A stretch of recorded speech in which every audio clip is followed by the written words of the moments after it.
Ryan's Office Revenge. CEO Daniel Crawford slammed my office door open so hard the glass rattled in the frame. "You need to pack up now. No hello, no warning, just pure authority bulldozing into my space like he owned every inch of it." Which, technically, he did. I'm Michael Thompson, 49 years old, and that office had been my command center for 18 years.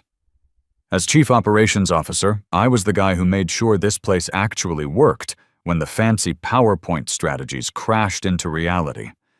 You know how it is in corporate America. Executives love making big plans, but someone's got to figure out how to actually pull them off without everything falling apart. When systems broke, I fixed them. When Daniel's aggressive expansion plans threatened to collapse under their own weight, I built the backbone to hold it all up. The guy knew it too. He also hated every minute of depending on someone he couldn't completely control. Daniel stood there in his $3,000 suit, jaw clenched, eyes already looking past me, like I was yesterday's problem. Kevin Murphy from HR lurked behind him, clutching a folder like it might protect him from whatever was about to go down. I didn't get up. Shock nailed me to my chair, but something else kicked in too. That tactical awareness you pick up after 6 years in the Army before jumping into the corporate world. Always assess the situation before you react. "We're making leadership changes," Daniel said, crisp as his starched collar. "Your role is no longer required." I asked him to say it again, not because I didn't hear him, but because I needed to hear how casually he'd wipe out 18 years of my life. He let out this irritated sigh, like I was wasting his precious time. "You're replaceable, Michael. Let's not make this harder than it needs to be." That word hit me harder than the actual firing. Replaceable. Like all those late nights rebuilding their supply chain when vendors bailed. Like all the crisis management when his expansion plans outran reality, like saving his neck when the West Coast rollout nearly tanked because he ignored every capacity warning I gave him. None of it mattered, apparently. I felt my temper flare but pushed it down. Military training beats that into you. Reacting in the moment usually makes everything worse. "What about my equity?" I asked, keeping my voice level. Daniel didn't even blink. Those were always conditional. They never vested. Just like that, 18 years of promises turned into corporate doublespeak. I reminded him, real calm, that this company survived 2 major restructurings and 1 near bankruptcy because I rebuilt everything from scratch each time. Daniel gave me that thin smile he used on people who forgot their place. "You supported the vision," he said. "You didn't own it." And there it was, the real kick in the teeth. Not just the firing, but rewriting history to make it sound like I was some mid-level clerk instead of the guy who kept the lights on. I nodded once, grabbed my notebook, and stood up. Daniel stepped aside immediately, already mentally moving on to his next meeting. What he didn't notice was my attorney sitting quietly in the corner. Old habit from my Army days. Always have backup you don't advertise. As I walked past Daniel, my lawyer closed his folder and looked up at Kevin. "Before you leave," he said, "calm as you please. I'll need copies of Mr. Thompson's original shareholder agreements. You know that feeling when something shifts and you can't quite put your finger on what just happened?" That was the moment. By the time I got to my car, my email was dead.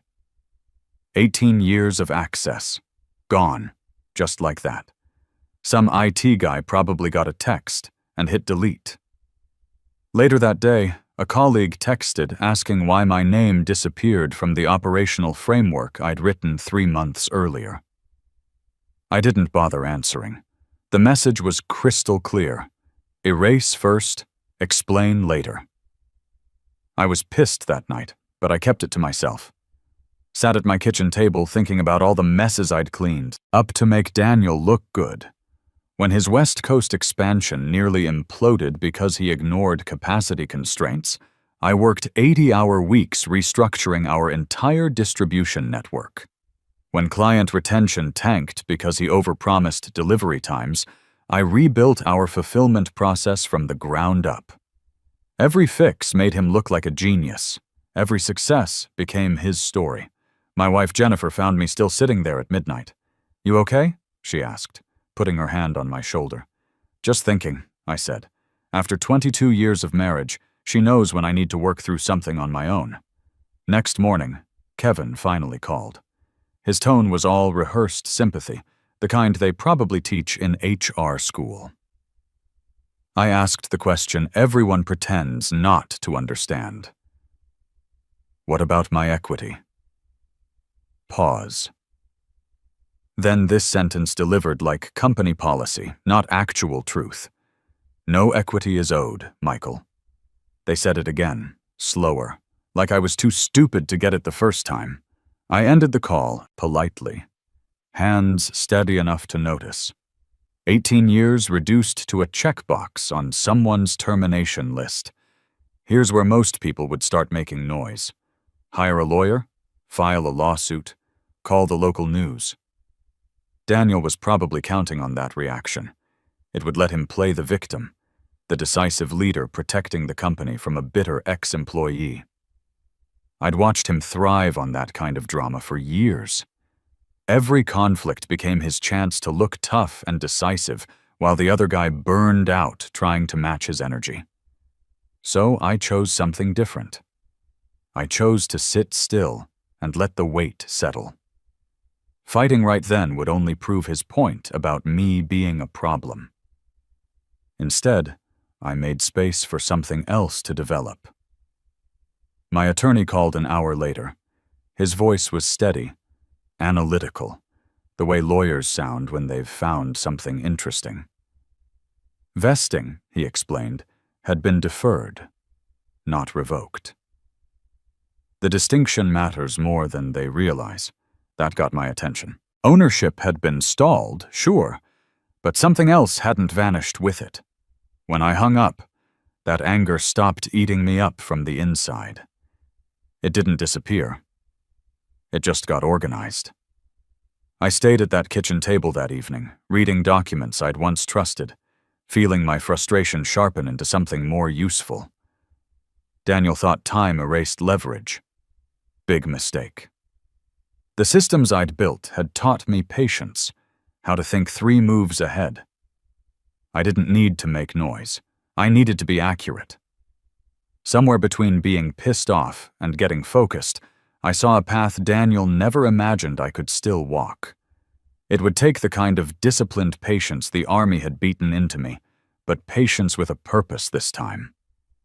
The next night, I felt calmer. Not because I'd accepted anything, not because I'd forgiven anybody, just steady and quiet enough to read without my hands shaking. I spread those agreements across my kitchen table, the same documents Daniel had brushed off as standard legal boilerplate. This time I didn't skim. I read them the way I'd always approached broken systems, line by line, assumption by assumption, looking for what everyone else had missed. That's when I found it. My economic rights, the money part everyone obsessed over, were tied to deferred vesting. Ownership, value, payout, all paused, all up for debate. But voting rights? They lived in a completely different section. They weren't conditional. They weren't revoked. Hell, they weren't even mentioned in the termination paperwork. Economic interest and authority had been treated as the same thing for so long that nobody noticed they weren't. I read that paragraph 3 times, slower each time. There it was, clear as day and unambiguous as a stop sign. The company hadn't taken my voice. They'd just assumed I wouldn't realize it was still mine. Now, the obvious play would have been to lawyer up and sue their asses. Everyone expects noise from a fired executive. Lawsuits create headlines, drama, people picking sides. Daniel would have loved that fight. Conflict let him pose as the decisive leader defending the company from a bitter ex-employee. I'd spent 18 years watching him feed off that kind of drama, while other people burned out trying to match his energy. I wasn't about to give him another stage to perform on. So I picked silence. No lawsuits, no threats, no public demands. If they'd really stripped me of authority, I would have fought. But they hadn't. If I still had a voice, they had nothing to fear from me using it properly. That logic settled into my thinking like tactical doctrine from the old days. With calm came clarity. I stopped obsessing about what I'd lost and started mapping what still connected to me. Governance, process, timing. The same principles I'd used to stabilize failing divisions now applied to my own situation. My phone rang while I was making notes in the margins. Unknown number. I almost ignored it, then the caller said my name carefully, like he was testing how much weight it still carried. Timothy Walsh, he introduced himself. No small talk, just straight to it. CEO of Pinnacle Industries, our biggest competitor. He said he'd been watching what happened inside Daniel's company with what he called professional interest. I hear you're being quieter than expected, he said. I told him I preferred accuracy to noise. He laughed once, short and controlled. He wasn't calling to offer sympathy or a job. He was calling because he understood leverage when he saw it. As we talked, something hardened in me. Not anger, not bitterness, but precision. Daniel thought control came from stripping people down. Timothy understood it came from knowing exactly what remained in play. I ended the call without agreeing to anything, but the path had gotten sharper. Calm had turned into awareness. Awareness into intent. Whatever came next would be deliberate, measured, and impossible to brush off. You ever been in one of those situations where everything suddenly clicks? Where all the pieces you didn't even know you were collecting suddenly form a picture? That's what happened over the next couple days. I met Timothy 2 days later in a conference room that didn't belong to either of us. Neutral ground matters when you're negotiating leverage. Smart operators understand that. Timothy didn't waste time with sympathy or small talk. He asked one question. What do you still control? I answered straight up. I didn't own shares anymore, didn't run operations, couldn't even check my old email. But I could delegate voting authority temporarily, and only because the contracts allowed it. Proxy voting. Clean, legal, precise. Ownership stayed exactly where it was. My name stayed on the cap table. My voice, though? That could be assigned to someone who knew how to use it effectively. Timothy leaned back in his chair, sizing me up. I don't want your company, he said. I want transparency. That worked for me. I slid the draft agreement across the table. It was short on drama and heavy on limits. No acquisition attempts, no board manipulation beyond a single vote, one purpose only, trigger independent governance review and external audit. The ethics clause made him pause. It always does. I watched him read it twice. You're tying my hands, he said. I'm protecting mine, I replied. Cold, factual, done with the conversation. The structure was simple. He'd hold my voting power for a specific window. He could use it once, in one meeting, to force questions Daniel had been avoiding for years. After that, authority came back to me automatically. No extensions, no improvisation, no changing the rules mid-game. Timothy asked about money. I named a number that reflected risk, not revenge. He nodded without trying to negotiate. Experienced operators recognize clean leverage when they see it. The tension peaked when he got to the final page. That's where I'd put the reversion clause. Upon completion of stated objectives, all voting rights revert to Michael Thompson for nominal consideration. $1, I said. A symbol and a reminder. He signed without ceremony. No speeches, no threats, just ink on paper. Real power shifts happen quietly, which is exactly how I preferred it. When I left that building, I didn't feel victorious. I felt aligned. The board meeting was called with less than 24 hours' notice. Classic Daniel playbook when he wanted to control the agenda. I joined remotely, camera off, listening to directors exchange polite greetings that sounded like they were reading from a script. Daniel ran those rooms by pure habit. Everyone knew it, accepted it, lived with it. That was about to change. When Timothy introduced himself, you could have heard a pin drop. "I'm here as proxy holder for Michael Thompson," he said, calm as ordering coffee. Dead silence on the line. I could actually hear chairs creaking as people shifted around, papers stopping mid-shuffle. Daniel broke first, which didn't surprise me. "This is ridiculous," he snapped. "He has no authority to do this." His voice got louder as he looked around the virtual room for support that wasn't coming. Timothy didn't argue. Smart move. He just referenced the agreement and asked for his voting rights to be recognized. You could feel the surprise ripple through the board. Some members looked confused on their video feeds. Others looked uncomfortable, which was way worse for Daniel. He started accusing me of sabotage, of betraying the company out of pure spite. I watched him unravel from my kitchen table, feeling completely detached. Anger always made him sloppy, and this was no exception. Timothy waited until Daniel finished his rant. "I'm exercising one vote," he said, "to initiate independent audit and governance review. Clean and simple. No big speech, no justification, just procedure." The vote happened fast, almost mechanical, and it passed. Then came the moment nobody saw coming. Rachel Martinez, the senior board member, cleared her throat. When Rachel spoke, people listened. She was all business, no nonsense. "The motion is valid," she said, "and the audit is mandatory under company policy." Daniel turned toward her on screen, looking stunned. Like loyalty should somehow override actual rules.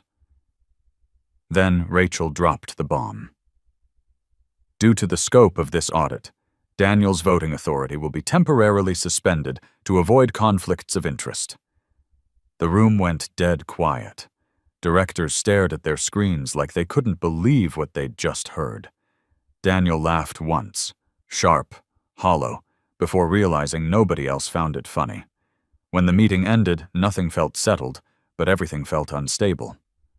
Daniel had lost his voice in the room he'd controlled for 6 years, and nobody knew what that meant yet, including him. I closed my laptop slowly, hands steady, heart hammering under the surface. This was the first crack in the dam, not the whole thing breaking open. Daniel didn't wait long to hit back. His first call came that night, voice tight, controlled, sharpened by panic he was trying to hide. He accused me of sabotage, of working with competitors, of trying to destroy the company I'd helped build. By morning, the whisper campaign started. Anonymous tips reached staff members. My name started appearing next to words like disloyal and dangerous. Daniel needed a villain for his story, and he picked me. I said nothing. Every response would have fed his narrative about the bitter ex-employee causing trouble. The threats escalated quickly after that. His messages turned personal, hinting at lawsuits, industry blacklists, consequences he thought still belonged to him. "You're finished if you don't undo this," he said in one voicemail. I could hear his breathing getting uneven. I saved the message and didn't call back. Fear had replaced authority in his voice, and that told me everything I needed to know about where this was heading. 3 days later, the official notice arrived. Daniel filed a lawsuit for breach of loyalty, claiming my proxy agreement violated fiduciary duty. The filing was aggressive, public, and rushed. He wanted speed, not accuracy. He wanted pressure to force me to back down. Instead, it triggered a deeper review. We had an emergency session with the board the next week. Daniel came out swinging, all rehearsed indignation, painting himself as the protector and me as the traitor. I listened with my hands folded, breathing steady. When he finished his performance, Rachel Martinez asked for a pause. Her voice cut through the tension like a scalpel. She'd found something Daniel hadn't expected anyone to actually read, a clause buried deep in the original retention agreement from 18 years ago. It authorized proxy delegation under specific governance circumstances. Here's the kicker. The signature at the bottom wasn't mine. It was Daniel's, dated 18 years earlier when he was CFO and had drafted the policy himself, watching his face. When Rachel explained this was better than any revenge I could have planned. The room shifted.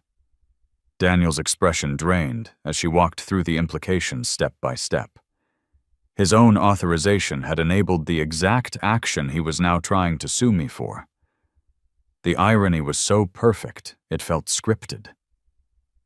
For the first time since this whole thing started, Daniel had nothing to say. The lawsuit couldn't proceed until conflicts were resolved. And there he was, hoisted by his own signature. As that meeting wrapped up, Daniel stared at me through his camera with something new in his eyes. Not anger anymore. Recognition. He finally understood that this wasn't some emotional revenge plot. This was consequence unfolding exactly according to rules he'd written himself. The final confrontation came 2 weeks later. Daniel asked to speak with me privately, and for the first time in years, he actually waited for my answer. That alone showed me how much had changed. He looked smaller on screen, without authority to lean on. Not humbled, exactly, just stripped of options. He tried to start with righteous anger, but it faded fast. "You went too far," he said, though there was no real force behind it. I let him talk, calm and measured, watching him spend what little leverage he had left. Daniel insisted this would damage the company, warned about instability and reputation problems that would somehow be my fault. When he finally ran out of steam, I spoke once. "I didn't break anything. I used the rule you wrote." That sentence landed harder than anything he'd shouted all week. Daniel stared at me, searching for some comeback that didn't exist. Deep down, he knew the truth. The systems he'd designed to protect his authority had simply worked as designed, just not for him. The board joined us moments later for what everyone knew would be the final meeting. Scott Anderson, the chairman, spoke with quiet authority, the kind that doesn't need volume to make its point. He outlined next steps, governance continuity, and the need for leadership that could actually withstand scrutiny. Then he looked directly at Daniel through the camera. "We're asking for your resignation." Daniel didn't argue. There was nothing left to argue with. He nodded once, stiff as a board, and just like that, gone. No dramatic exit, no security escort, no headlines. Real power shifts happen quietly, which is exactly how I prefer it. As Daniel's screen went black, Timothy stepped forward on his video feed. All business. He held up a signed document. "Proxy authority reverts to you," he said to me. "Effective immediately. $1 already transferred, exactly as we agreed." I accepted it without any big reaction. The authority had done its job. Holding on to it longer would have been pointless, maybe even dangerous. When the meeting ended and everyone logged off, I sat there for a minute, just breathing. No rush of triumph, no victory dance, just balance. Daniel's downfall wasn't my win. It was the natural conclusion of a sequence he'd started years before I even understood what was happening. The days after Daniel stepped down were quieter than I'd expected. No news coverage, no industry gossip. The audit moved forward with professional efficiency, the way serious consequences usually do when lawyers and accountants get involved. What followed wasn't company collapse, but course correction. Contracts got reviewed, committees restructured, policies reinstated that Daniel had quietly killed for his own convenience. The company adjusted itself the way any healthy system does after you remove a source of constant stress. I started noticing the relief in small ways. My shoulders stopped tensing up every time the phone rang. Emails started asking for clarification instead of demanding I defend every decision I'd made. People spoke to me normally instead of whispering like they were afraid someone might be listening. Then, about 6 weeks later, the board called. Scott Anderson's tone was completely different from every conversation we'd had before. Respectful, measured, like he was talking to an actual human being instead of a problem to solve. He acknowledged my role in everything, my restraint throughout the whole mess, and the clarity I'd brought to what he called an unstable situation. Then he outlined their decision to create a new position: governance oversight and operational continuity, independent from daily politics. "We'd like you to return," he said, "if you're willing." I didn't answer right away. The offer carried real weight, but so did the cost of accepting it. I'd gotten my voice back without reclaiming my old chair, and that distinction mattered more than I'd realized. I told them I needed time to think it over. After sitting on it for a week, I called back with my answer. Yes, but on my terms. No corporate ladder to climb, no office politics to navigate, no chain of command to dance around. My job would be simple: protect process, question power when it needed questioning, and speak truth when it needed speaking. 6 months later, here I am, working differently than I ever have before. Daniel's replacement actually respects the boundaries Daniel never understood existed. The operational systems run smoother because nobody's constantly overriding them for short-term political wins. I kept that $1 check from Timothy framed on my desk. Not as some kind of trophy, but as a reminder. Real authority isn't measured by how much you pay for it, but by how wisely you use it when it actually matters. The whole experience taught me something I wish I'd understood years earlier. You know how they say the best revenge is living well? That's not quite right. The best revenge is letting people defeat themselves with their own rules while you just stand back and watch it happen. Daniel thought power meant controlling people, silencing opposition, rewriting history to make himself look good. What he never understood is that real influence comes from understanding systems, being patient enough to let consequences develop naturally, and knowing when to speak up versus when to shut up and let other people hang themselves. Jennifer and I were talking about it over dinner last week.